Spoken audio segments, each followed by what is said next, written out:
Guys, kalau kita lihat kedudukan geografi, negara Malaysia dengan Indonesia tidak jauh jaraknya. Apatah lagi bagi mereka yang tinggal di negeri Sabak bersebelahan saja dengan Kalimantan, Indonesia. So, hari ini kita lihat bagaimana orang Malaysia meraih bahasa Indonesia sehingga masuk lomba pidato dalam bahasa Indonesia. Ayo, kita semak video ini sama-sama. Yuk. Hai guys, Assalamualaikum warahmatullahi wabarakatuh. Salam sejahtera. Kembali lagi di Tengkuruk Channel. Semoga anda yang menonton video ini sentiasalah dirahmati dan juga diridhoi oleh Allah SWT.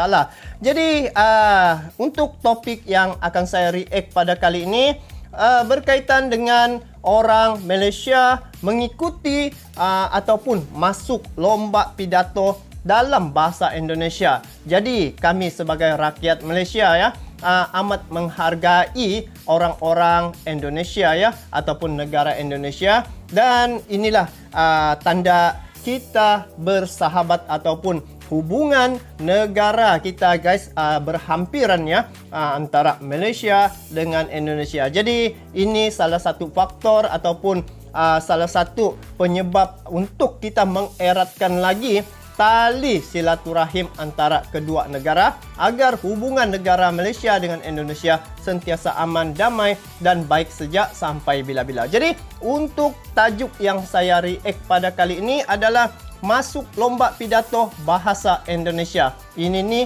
orang daripada Malaysia, dia mengikuti acara pertandingan lomba pidato menggunakan bahasa Indonesia. Bagaimana cara dia punya penyampaian ataupun percakapan menggunakan bahasa Indonesia? Adakah sama seperti orang Indonesia asli? Sekejap lagi kita tonton video ni. So guys, saya sebenarnya amat tertarik ya dengan negara Indonesia, kerana salah satu faktor penyebabnya apabila saya melihat sebanyak ataupun seramai 270 juta jiwa negara Indonesia nih, dia punya rakyat dapat bersatu ya guys dengan menggunakan satu bahasa saja. Itulah corak kepimpinan yang dibawa oleh pemerintah negara Indonesia, menjadikan negara Indonesia tu dapat hidup aman, damai dan tentram ya. Jadi menggunakan satu bahasa tu adalah salah satu pendekatan untuk menyatu padukan rakyat. Jadi untuk kali ini kita semak bagaimana orang Malaysia ni menggunakan bahasa Indonesia dalam lomba pidato ya. Jadi semoga dengan lomba pidato menggunakan bahasa Indonesia agar dapat kita meraih sama-sama ya guys kita punya budaya, kita punya bahasa ya. Sungguh pun kita berlainan negara ya antara Malaysia dengan Indonesia, tetapi kita kekal negara senusantara berhampiran, negara bersaudara, dan paling hampir sebenarnya antara Sabah dengan Kalimantan. So sebenarnya saya daripada Sabah ya guys. Jadi ayo kita langsung semak video ni guys daripada channel ML Studio ya guys. Jadi kepada kalian yang menonton video ni, sama-sama kita support juga ini channel ML Studio sebab banyak info-info yang menarik di channelnya. Jadi bagi yang belum subscribe, boleh subscribe dia punya channel. Jadi guys, mari kita dengar sama-sama bagaimana orang Malaysia ini menggunakan bahasa Indonesia dalam lomba pidato. Jadi sama-sama kita semak video ni. Jom. Satu hari ni saya nampak satu poster tau. Ini poster orangnya. Kata lomba pidato bahasa Indonesia. Masa tu hadiah dia ialah 5 hari 4 malam ke Indonesia. Wow. Saya nak travel tu, tapi saya tak nak buat pidato tu. Dapat tapi saya hadiah kata tu. tak apalah, kita cuba je lah. Saya tak pernah join apa-apa pertandingan public speaking pun sebelum tu. Jadi untuk bercakap dengan crowd tu saya tak berani. Tapi drive saya masa tu sebab saya nak pergi bercuti ke Indonesia free. Dan saya pergilah ke Sebab mau pertandingan. bercuti. Yang pertandingan pertama tu memang lawan dengan orang-orang daripada universiti lain. The first time saya bercakap tu dari universiti. banyak crowd. Saya sangat nervous sampai orang lain diorang bercakap di depan crowd tau. Saya terpaksa cakap belakang rostrum sebab saya memang menggigil dengan masa tu nak bercakap. Tapi saya try juga. Dan alhamdulillah saya terpilih untuk menjadi salah seorang finalis. Dan final diadakan di Embassy Indonesia di Malaysia ni. Lagilah nervous, ada diplomat, ada diorang jemput student-student Indonesia untuk datang tengok. Satu dewan tu penuh orang. Lagi saya nervous. Tapi saya dah sedialah. Masa tu saya cuba untuk communicate dengan audience. Nampak macam tak nervous, tapi nervous. Jauh merantau ke Surabaya, disapa mesra orang berbudi. Kalau hadirin penggemar budaya, dari negara mana makanan tadi? Ya, tepat sekali. Tapi saya try my best dan alhamdulillah saya dapat tempat yang kedua. Tu first time masuk pidato, first time jugalah dapat hadiah. Bolehlah. Hadiah dia adalah dapat juga tempat. 5 hari 4 malam ke Indonesia. Dan dapat juga diorang bagi akhirnya juga ada pergi duit. melancong. Dah lah dapat free. Berlibur dapat ya. duit lagi. Pengalaman saya pergi ke Indonesia tu sangat unik. Satu sebab rupanya ini adalah pertandingan yang dianjurkan oleh Kementerian Pendidikan di Indonesia sendiri. Jadi bukan sahaja saya dan dorang lagi pemenang diterbangkan ke Indonesia, ada peserta pemenang daripada 13 buah negara yang lain. Termasuklah yang negara menyertai Jerman, 13 buah negara China, negara Jepun, Australia. banyak Cuba ni. bayangkan orang yang bermacam-macam budaya ni, tapi semua cakap bahasa Indonesia. So daripada berapa banyak negara ni menyertai pertandingan lomba pidato dalam bahasa Indonesia ya. Wow, ini menarik. Diorang memang meminati bahasa lah. Jadi dekat sana pun satu pengalaman yang menarik sebab saya dapat jumpa dengan menteri. Kat Indonesia cuma menteri, kat Malaysia tak pernah lagi. Menteri, guys. Dapat pergi ke Istana Presiden juga. Kita orang diterbangkan semasa hari kemerdekaan Indonesia. Dapat jemputan ke Istana Presiden untuk tengok declaration ucapan daripada Pak Jokowi sendiri. Dibawa ke Bali lah untuk sama-sama explore budaya dekat sana. Dapat dorang jalan-jalan sini. Bila jumpa dengan orang yang memang ada passion terhadap bahasa ni, saya pun suka belajar dan saya jadi minat bahasa. Terus nak belajar bahasa, dan satu lagi perkara yang buat saya terus untuk belajar bahasa ni, bila saya join satu ekspedisi gunung di Indonesia, Gunung Semeru, kalau yang pernah dengar. Gunung Semeru. Okey. So masa ni kerja gila jugalah. Saya seorang je orang Malaysia. Semasa sepanjang ekspedisi tu, lebih kurang 6 hari, memang saya duduk bergaul dengan orang sana. Jadi saya lebih kenal budaya diorang. Ya? Saya lebih tahu slang-slang dalam bahasa diorang.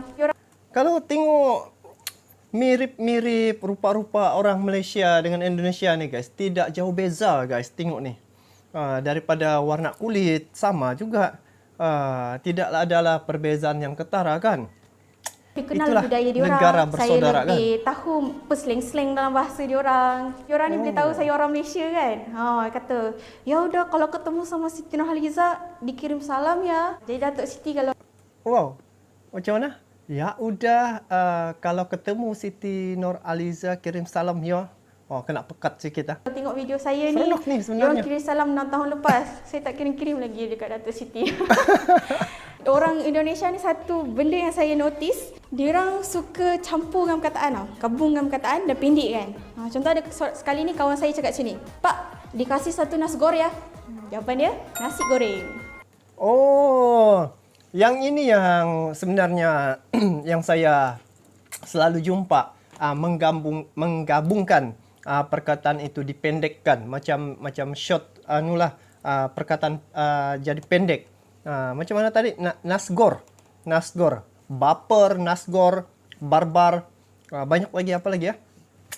Sebenarnya itu yang saya tengok bahasa Indonesia ni, penggunaannya itu kan singkatan-singkatan tu. Kadang-kadang saya tidak paham guys. Jadi kita lanjut. Ya udah malam-malam gini kok curhat ya. Curhat itu curahan hati. Kalau korang feeling malam-malam tu, itulah curhat. Yuk, hari ni bukber yuk. Bukber tu buka bersama. Kalau nak say goodbye, dia orang akan cakap, ya udah haha deja ya. Haha deja tu apa? HHDJ. Itu adalah hati-hati di jalan. Dan yang terakhir ni yang paling dia orang kerap guna perkataan ni, kamu jangan terlalu percaya kok sama dia tu. Dia tu cuma PHP aja. PHP. PHP. PHP tu apa? Pemberi harapan palsu. PHP, pemberi harapan palsu. Tapi kalau orang yang baru datang ke sini kan, dia tidak biasa dengan perkataan-perkataan macam ni. Jadi bingung juga kan guys. Tapi itulah satu keunikan, satu pengalaman apabila datang ke Indonesia, bila bergaul dengan masyarakat Indonesia. Macam ni pengalaman-pengalaman yang baru sebenarnya, yang seronok untuk kita dapat ya. Oh, saya rasa macam satu masa nanti akan datang juga ke Indonesia guys. Memang. Saya sangat suka sebenarnya bila kenal orang dalam budaya diorang. Terutama kawan-kawan saya banyak yang daripada Jawa Tengah, orang Jogja ataupun dekat-dekat situlah. Ada yang dari Jawa lain. Diorang sangat berbudi bahasa. Terutama Jawa Tengah memang terkenal dengan orang yang berbudi, yang sopan santun. Negara yang Jawa Tengah. Kalau di Malaysia nih guys, ada beberapa restoran ya. Dengan dia punya nama restoran Jawa Tengah. Saya selalu makan di restoran Jawa Tengah yang tempat saya sekarang ni guys. paling banyak saya travel ialah ke Indonesia, di Jogja, semata-mata nak jumpa kawan-kawan saya kat sana. So itulah dia pengalaman saya belajar bahasa Indonesia. Wow, mantap Izzati. Okey, mantap, terbaik. Jadi inilah pengalaman ya orang Malaysia belajar bahasa Indonesia sampai ikut lomba pidato bahasa Indonesia, akhirnya dapat tempat kedua dan sempat untuk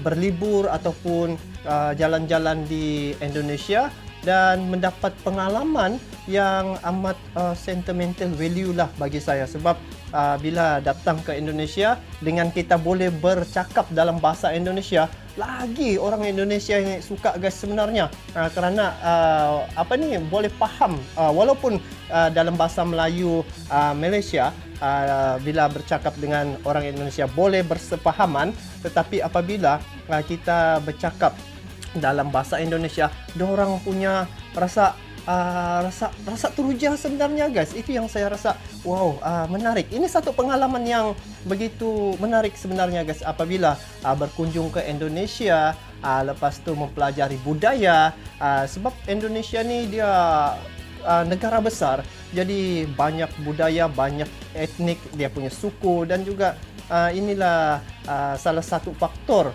negara-negara luar tertarik dengan negara Indonesia disebabkan perkara-perkara seumpama inilah.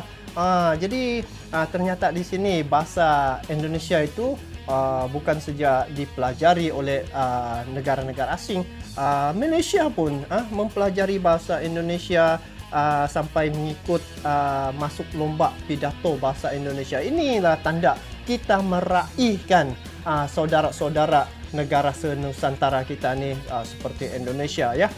Kalau ditengok macam di negeri Sabak khususnya di Tawau ya, perkataan-perkataan Indonesia ataupun bahasa Indonesia tu seringkali lah saya dengar guys, kerana di sini kebanyakannya ramai daripada Indonesia dan keluarga-keluarga mereka ada di Indonesia, ada di Tawau. Jadi macam selalu berulang alik lah begitu. Jadi apapun, ini satu perkara yang baik untuk kita kongsi ya, meraihkan bahasa Indonesia itu walaupun di Malaysia. Jadi guys, semoga hubungan silaturahim Malaysia dengan Indonesia kekal aman, damai dan makmur ya untuk masa akan datang dan sampai bila-bila. Jadi kita kekalkan keamanan, kita kekalkan persaudaraan, hubungan yang baik dua buah negara ni, Malaysia dengan Indonesia. So guys, bagaimana pula pandangan kalian terkait dengan perkara ini? Kalian bolehlah komen di bawah. So, kita bertemu lagi di video akan datang. Sampai jumpa lagi. Saya sebenarnya bersebelah sejak ni guys dengan Kalimantan. Kalau kemarin saya jalan di tepi laut tu, boleh nampak itu Indonesia ya, dia punya pulau kecil yang macam ni, nampak dari jarak jauh. Jadi kalau jalan naik boat, speedboat, boleh sampai di Nunukan, boleh sampai di Haji Kuning ya, yang sempadan. Dia punya dapur Malaysia, dia punya ruang tamu macam mana tu, Malaysia dengan Indonesia, macam itulah lebih kurang. Nanti satu masa saya akan datang ke sana. So itu saja untuk kali ini, sampai jumpa lagi. Assalamualaikum warahmatullahi wabarakatuh.